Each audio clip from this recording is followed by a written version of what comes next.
Hey, what's up guys? So we're here to show off the guide to complete the Challenge Rift 143, which is the Horde of 90 Savages Barbarian. It's actually really cool that we're getting a new set to go ahead and mess around with for a Challenge Rift. So here's what the set bonuses do. It's all about Frenzy. That's going to be our main source of damage. Frenzy will also be able to stack up to 10 times, which is going to give us extra damage and some damage reduction. So you want to make sure that you keep that 10 stacks up as much as you possibly can. We also happen to have the Flavor of Time, which is actually going to be really important to actually complete this rift because the first few floors aren't very good for density or the amount of elites that actually spawn in.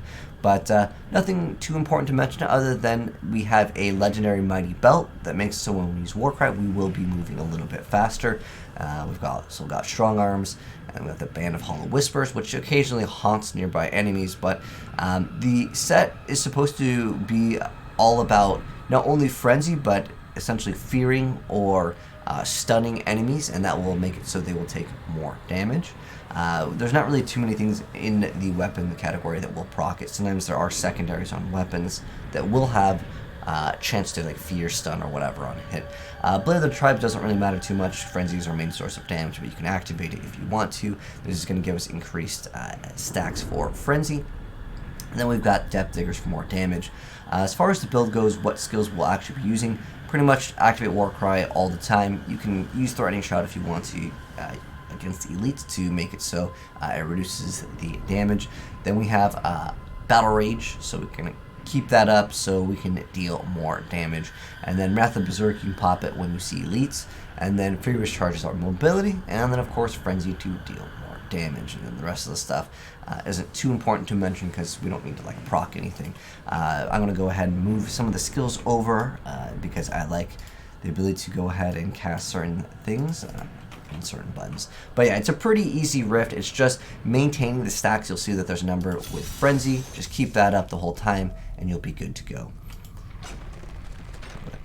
And then there's going to be Elite over here. We'll go ahead and just activate everything over here. And you'll see that we're a little squishy, and that's because we didn't have our 10 stacks. Once you have your 10 stacks, though, you'll be pretty much good to go. And then make sure when you use your Furious Charge, because it has the room where if you hit like enemies, you can basically get the refund of it, because there's no unit collision with this build, so you have to kind of watch out for that. But yeah, make sure you keep the stacks of Frenzy at 10, and you'll have a really easy time. Don't worry if the timer over here is going down, or going up, I should say, relatively quick in the very beginning. You get most of your progress through the later stages. The first floor isn't very good. Here is the shield pylon, which will help out a ton. And we'll go ahead and eliminate this elite pack. And activate a threatening shout. And collect these orbs and go on to the next floor. Want to make sure you don't run out of those frenzy stacks. Again, that's the most important thing that will cause people to rip on any of the runs here. We're going to eliminate this elite pack. Activate Wrath of the Berserker here. Fortunately, this one has shielding, but it doesn't really matter. We also technically have shielding too, so we're all good to go. And just recast your buffs if you need to, like the Battle Rage, and then activate the Warcry when you can, because that'll increase your movement speed, which will help out significantly.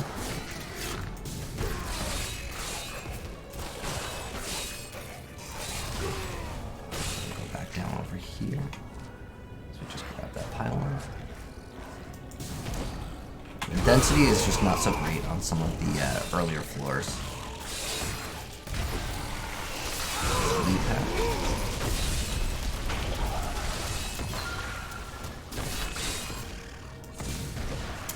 Next floor over here. Oh, we're stuck on that rock there. There we go.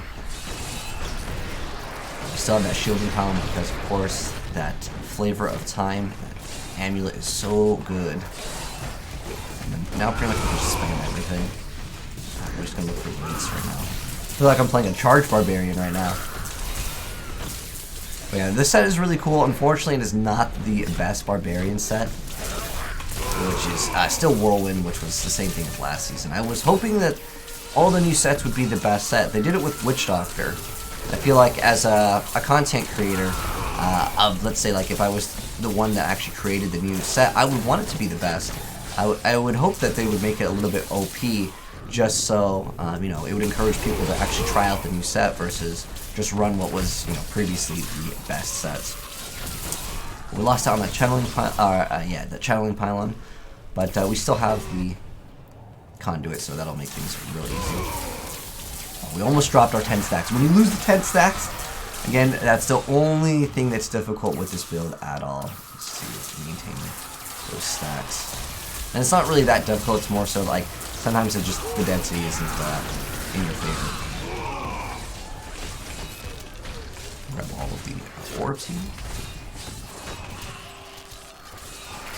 We're pretty much going in a straight line. There's another lead over here.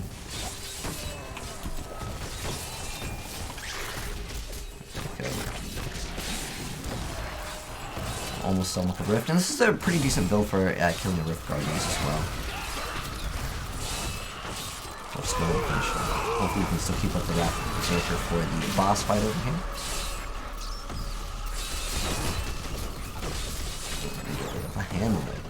Right, so there we go. And that is how we will be completing the Challenge Rift. Let's see what we made as far as leaderboards go. I think this is like top 100-ish time. So we got top 23 with just that run over there. But that is indeed how we complete Challenge Rift 143 for North America. Hopefully you guys enjoyed the walkthrough and the completion guide for it, and it helped you guys out. But thanks for watching, guys, and if you do actually want to play the Horde of the 90 Savages build, I have a build guide that will be much better than this Challenge Rift one, because you guys know how it is with the Challenge Rift. Sometimes there's just suboptimal pieces of gear, and, you know, it's early on in the season, so maybe this build was just gearing, you know, through progression here. But if you guys do want to build for the Horde of the 90 Savages, which is the new Barbarian set, there'll be a build guide pinned in the comment section below. But thanks for tuning in, guys. Hopefully you enjoyed the video. If you did, drop a like on it. And if you are new here and you want to keep up to date with more Diablo challenge rifts and other content, hit subscribe, turn on the bell, and you'll definitely see more very soon. But thanks for tuning in, and I'll catch you in the next video. Have a good one. I'm signing out. Peace.